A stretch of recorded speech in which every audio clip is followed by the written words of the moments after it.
Hello there. You've caught me browsing my real play D&D podcast because, quite frankly, I don't get to play role-playing games as much as I'd like. And I think that's a problem with that a lot of people seem to have. I mean, it's like you play once a week or once every 2 weeks, or you play maybe once a month.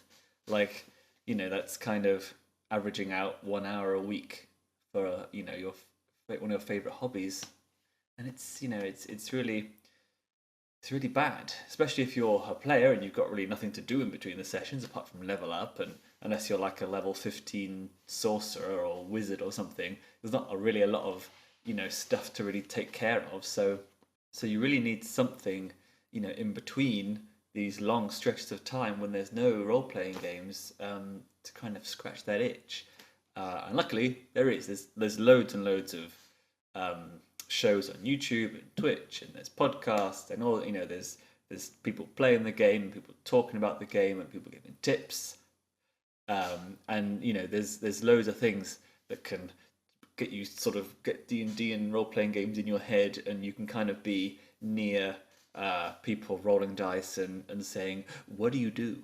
And in this video, I'm going to tell you my 5 favorite role playing shows and video series. Um, Spoiler warning: there is no Critical Role in this list. Sorry, critters. It's just too much. It's like 4 hours a week. Like, I tried listening to the new series, and then I missed like one or two because I've had a new audiobook, and then it was like, pff, I'm out. I can't even keep up. It's too difficult. It's too hard, Matt Mercer. Shrink your content. So the first one of my favorite shows, and it may even be chronologically my first or no, probably second favorite show that I discovered. It's called Campaign, and it's a podcast. There's another show as well which is called One Shot, and they're both run by a guy called James D'Amato, who's an improv comedian from Chicago, and all of his guests are improv actors, and it's very, very funny. So One Shot is like what it sounds like. Every week or every few weeks they change the game system, so you can kind of blast through like loads and loads of different game systems, all these kind of indie ones and stuff that you've never even heard of, and they have these improv actors just come in and they just make it work because they just make it really funny. And it's a really good way of finding out about new kind of systems, and you never know, you may come across something which actually you think, yeah, I want to give that a go. And also, one shots are really fun and interesting because you can do that with people who aren't role playing players, and you can get people to do it. Like every Christmas I try to get some players who I have, my friends, and then their partners or people that they know, and kind of do like a big 7 or 8 person one shot. And it's a bit hit and miss, but I think people enjoy it. And then Campaign is like their longer form series. And I think when I lived in Berlin and I was commuting kind of in the winter, which gets really very, very cold in Berlin, and I had this bus ride, and it was so long, and it was in the middle of nowhere, and it was really miserable leaving work in the dark and stuff. And I think Campaign was really, really just, it was my life source. So Campaign is a Star Wars for Age of the Empire role playing game, and it's hilarious. It's just wrapped up. It was going for about 4 years, I think. But their new show Skyjacks is about air pirates, and that's also really, really awesome. So the downside is that yes, they are improv actors. So sometimes you'll get through a whole session and they will have rolled one dice. It's even a running gag in the show that they actually, sometimes they just want to say stuff that they do and it works, rather than having to actually introduce this element of will it fail or not. So if not rolling that much and not really playing the mechanics, engaging with the mechanics is going to be annoying to you, then I would take caution. But it's really, really funny, and a lot of the time the stuff that they do is kind of wouldn't be out of place in like a TV show from the 80s or 90s, because they've done stuff like the smuggler having to be on 2 dates at once, having to go in between them whilst also changing his appearance in a very Mrs. Doubtfire way, except the dates are with a bounty hunter and a Sith Inquisitor. Um, or there's like the one where the child who's in the crew is has his own private investigator business on a spaceport, and has an alter ego where he wears a trench coat and says he's 18. All the episodes are edited as well, edited down, so they're really tight and sort of punchy. That doesn't really drag out. And at the end of each episode, they do a DMI knock, which is their ship, where they answer questions from fans in character, and that's really funny as well. So second on my list is the Adventure Zone. I discovered this last year, and had hooked a few players on it, and it's also very very funny, tight D&D adventure, and it's three brothers, Justin, Travis, and Griffin, who do a podcast called My Brother and Me as well, and their dad Cliff. So unlike campaign, you kind of feel that Griffin who's the DM, has come up with this story and sometimes you feel like the players will only just succeed or fail. They can't really change the course of what's happening, but it doesn't matter, and you don't care because the story arcs are just so good. It's sort of split between these story arcs that happen, and then a kind of a interlude in the middle where they go back to their base and they level up and they get new items and all that kind of stuff. But during these arcs, they're just really like cool, like mission quest design. Like one of them is in a Wild West town, but it's sort of a Groundhog Day situation. So they have to basically solve the whole quest by repeating this 1 hour of time. It's crazy. And then there's another one where they go to this floating sciencey lab, where there's this kind of lethal quiz machine that they have to answer the logical puzzles of. And then there's another one where they have to go to this kind of amusement park fun fair thing that's like sort of sadistic, and each time they get something wrong, they have to something really bad happens, or they age 10 years or something like that. They lose an eye or something. What I also really like about the Adventure Zone is Griffin's DM style, and I think I've learned a lot from him just by kind of noticing the way that he handles situations, like because he's playing with his two brothers.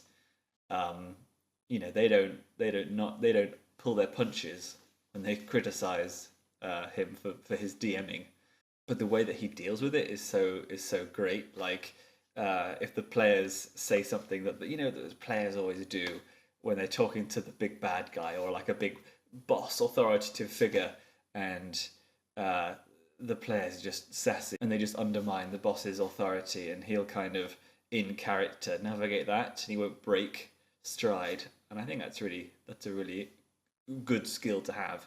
Also, what I like about it is their dad Cliff, who's one of the players.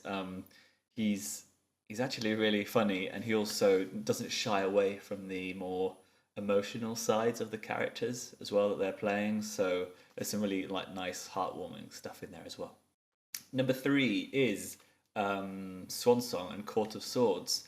Now these both come under the roleplay umbrella, which is hosted by JP. So it's a YouTube channel, and there's no podcast version, so it's not really commuter friendly. But there's a lot of good role playing in there. But there's so many campaigns they've run in so many different systems, and some of them are pretty hit and miss. But the ones that I personally liked the most are Swansong and Court of Swords. Also, special mention to the Dark Heresy campaign that they did, which was the first role playing. It was the thing that got me into role playing. A lot of the people who play on these shows as well are actually YouTubers already, so chances are you've heard of them, or if you have like a favorite YouTuber, they may have actually have played an elf in one of these campaigns. So the ones I actually like, though, the ones that I would recommend are, the first one is Court of Swords, which is the ongoing D&D campaign that they're running at the moment. It's DM'd by a guy called Adam Coble, who's probably my favorite DM, who I want to be the most like. Uh, and Court of Swords is just really he takes D&D for what it is and then plays it as it is. And what I mean by that is he takes D&D and runs with the best mechanics it has. Like he creates really interesting and tough dungeons and has great monster usage, which is a really good measuring for good campaigns monster usage. And also and he makes a really cool fantasy world, which is his own. So and he doesn't pull punches as well. Like he knows that the players like will gain XP from killing stuff and big stuff and getting loot. So that's what he throws up against them, and he wants the players to learn through their mistakes and learn the rules. But also his personal slogan is that the least interesting thing you can do is kill the character.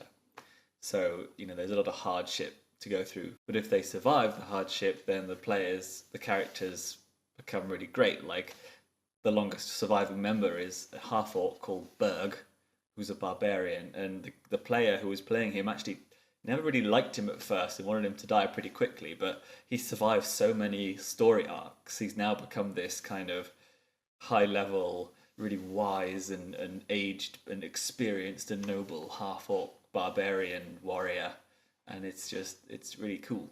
The other campaign that I would recommend from Roleplay is Swan Song, which is a sci-fi campaign using a system called Stars Without Number, which is actually a pretty robust sci-fi system, but a lot of it is kind of Adam's cyberpunky Firefly-esque world that he has created, and he kind of puts in a lot of these themes, sci-fi themes that are just really kind of juicy. Mega corporations and transhumanity and AI, like the greatest. I think the thing that got me through the whole thing was that they have an AI on their ship which they break. So they basically unchain it from its kind of structures. So it's allowed to just be free thinking, and that sort of evolution of that kind of childlike AI, asking players questions, asking them, oh, why did you kill that guy?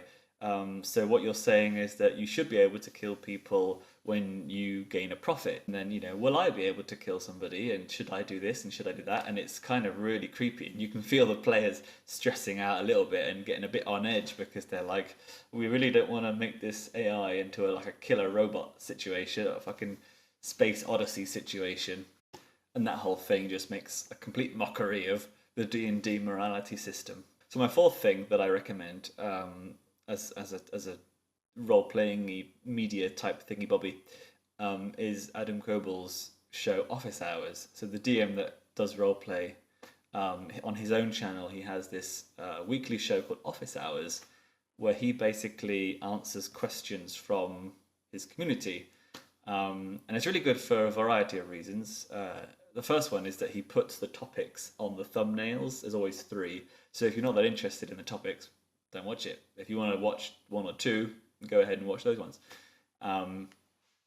The other thing that's good about it is that it kind of feels like he is trying to help DMs, especially, take that pressure away from that they're putting on themselves to make everyone have a great time, and oh, it's so fun, and it's an amazing world that you've built, and sometimes it's okay to just run D&D and run the starting adventure and take a dungeon and fill it with some goblins and a bugbear, and that's fine, and the players will actually enjoy that.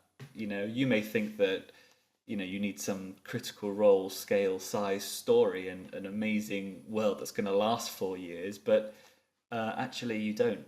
And also, I believe that the DMs are not there to make the players have fun. You're there to have fun as well. You're there for your own fun as well. The players are responsible for their fun as well. Also, what I like about Adam is that he believes in the no fudging dice rule. So whatever the game tells you happens, happens, and that's the game that you're playing. and that is the story that you're creating, not the one that you've got in your head. And my fifth show that I recommend is called WebDM. It's by two guys called Jim and Pruitt. And the good news about this one is that if you're a Patreon backer, you can get it as a podcast. So $1 a month, you get it as a podcast. And it's well worth it because you get quite a lot of content in a month. And what they do is they go in depth about one topic per episode. So at the moment they're doing all the spell schools, so evocation, illusion, all that kind of thing. And they've also gone through the races and the player classes and, you know, popular monsters and settings, and they talk about it, which is good. But what I really like about it is that they give so much examples, so many examples, so much content around these topics. So, you know, if you are thinking of making a rogue character, or you're like a level 2 rogue and you don't really know what subclass to go for, or you don't really know what kind of character you want to be, if you go on their episode about rogues, they will just hit you with so many ideas for characters that you probably wouldn't even thought of. And it stops you from, you know, just thinking of like classic video game thief like rogues. It's even really useful for like sending to your players as well for that purpose. And also as a DM, it's can give you a lot of content, food for thought and stuff. And a lot of the times, I end up coming away with kind of new ideas for my campaign as well. They're also pretty no holds barred about D&D as a system, even though it's what they focus on. They've been playing it since forever, so they know that 5th edition is probably the best version of the game it's ever been. But also there's still some things that are really weird about it, and it's interesting as well to hear about those. So that was my top 5 tabletop media thingies. I still don't really know what to call them, but tabletop channels on things that you can download and listen to. My boy Matt Colville gets an honourable mention. He was really useful, and he's got a great series of kind of getting started, like your first dungeon, your first running the game. That all stuff is really, really good.